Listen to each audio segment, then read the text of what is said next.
La Centrafrique a condamné fermement l'attaque par son armée d'un poste frontalier en territoire tchadien qui a causé dimanche la mort de 6 soldats tchadiens dont 5 enlevés et exécutés lors d'une rencontre mardi soir à N'Djamena entre les chefs de la diplomatie des deux pays. Une délégation conduite par la ministre des Affaires étrangères Sylvie Baipo-Temon a été reçue mardi à N'Djamena par le président du Conseil militaire de transition à qui elle a remis un message du président Faustin Archange Touadéra à son homologue tchadien pour trouver une issue diplomatique à la crise.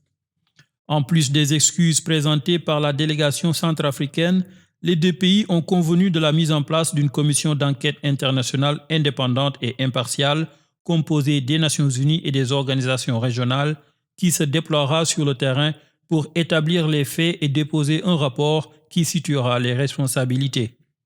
Chérif Mahamad Zéné et Sylvie Baipo-Temon, respectivement ministres des Affaires étrangères tchadiens et centrafricains, se sont aussi engagés à mettre en application les conclusions de ce rapport et à travailler ensemble sur une nouvelle base pour renforcer la sécurité à la frontière commune.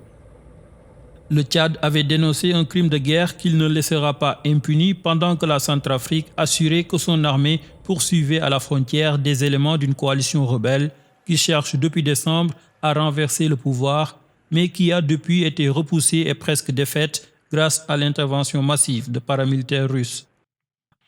Un peu plus tôt, Denis Sassou Nguesso, président en exercice de la CEAC, avait appelé dans un communiqué à la retenue et à l'apaisement afin de conjurer toute escalade aux conséquences dangereuses et retrouver un climat de confiance fraternelle.